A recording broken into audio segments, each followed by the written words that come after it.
If there is one mechanic that was added to Tarkov a few years ago and since then hasn't received a ton of attention in terms of adjustments or balance, it's weapon overheating.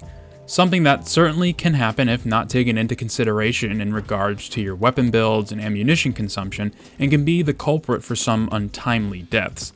This is definitely more of a late game Tarkov problem, because in the early game and even parts of the mid game, you won't have the ammunition and builds around consistently enough to notice this mechanic. You might, on occasion, see the barrel of your weapon begin to smoke and turn a soft red color, but that's usually about it. We're also just not dumping magazine after magazine early on because finding ammo, especially good ammo, is precious and difficult. Still, once you are established and are just building weapons however you like, overheating does become a real problem that you need to think about.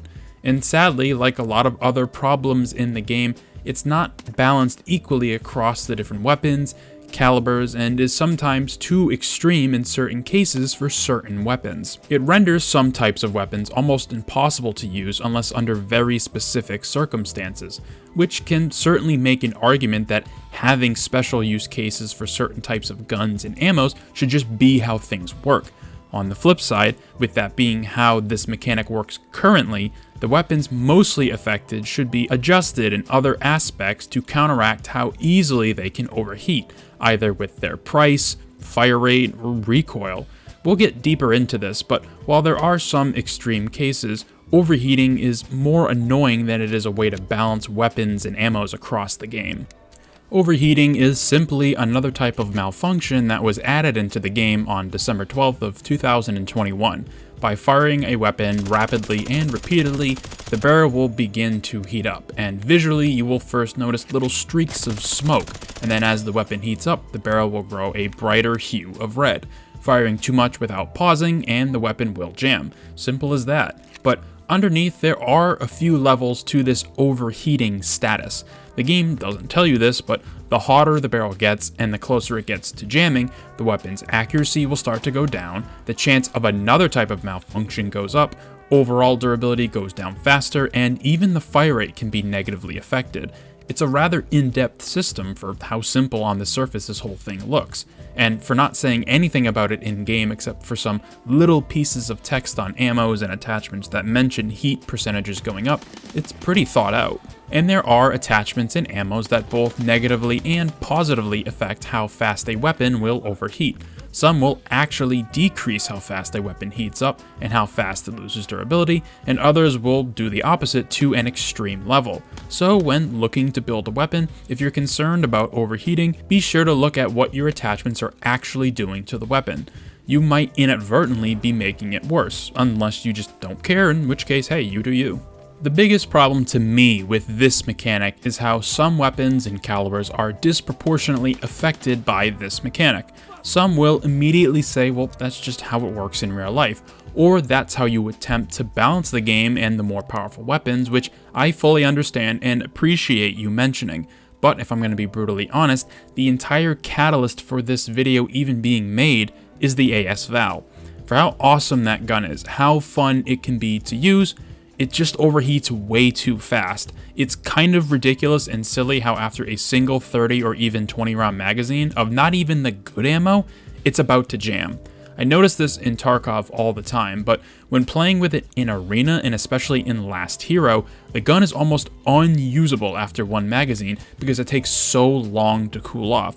Just looking at the ammo chart specifically for 9x39 ammo, every round worsens how fast it overheats. Even the worst round, FMJ, is plus 24% to heat buildup, and it has 17 penetration. It's objectively a bad round, but it's my main round I go to when I'm using this gun for this reason, because I'm so worried about being halfway through a mag and then hearing those dreadful 3 little pip sounds notifying you, hey, your gun don't work no more until you fix it. There are numerous ways to adjust this, because while we could sit here and call it a problem that needs to be fixed ASAP, it just needs to get adjusted a little bit.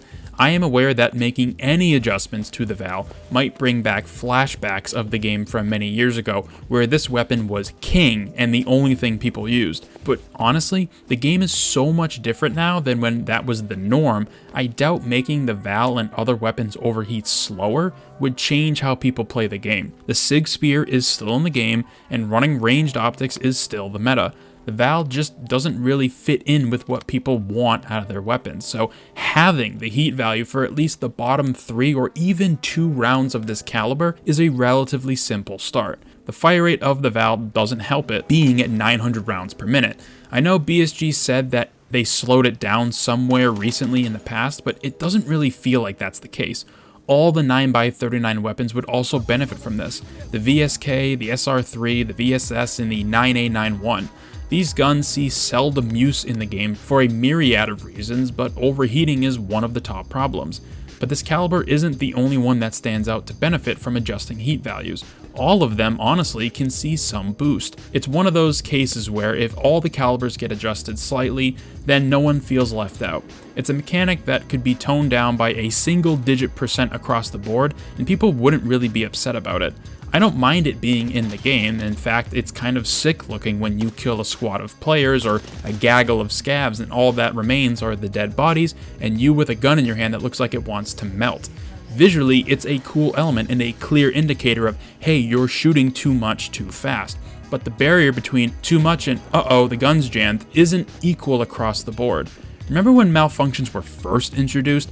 I'm glad my brand new gun can't jam on the first shot anymore, but it still sucks to have some weapons and calibers feel so useless because they just heat up way too fast. Overheating is a rather smaller issue in the grand scale of things that BSG needs to fix and or add to the game for a proper 1.0 release. It's been there for almost 3 full years, and in regular Tarkov, I've had maybe less than 5 weapons get so hot that they jam on me, but that doesn't mean it shouldn't be as egregious as it currently is for some.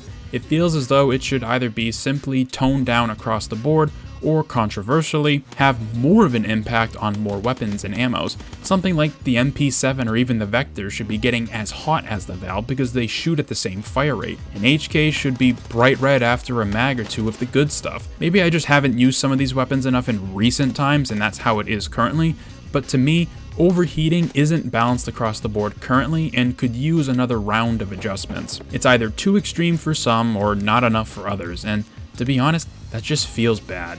Thank you very much for taking the time out of your day to watch this video. Let me know your thoughts on overheating down below in the comment section, whether it's fine as it is, more weapons should have harsher or less penalties, and be sure to subscribe for more videos about insignificant subject matters in a game that needs a lot more attention. I hope to see you in future ones.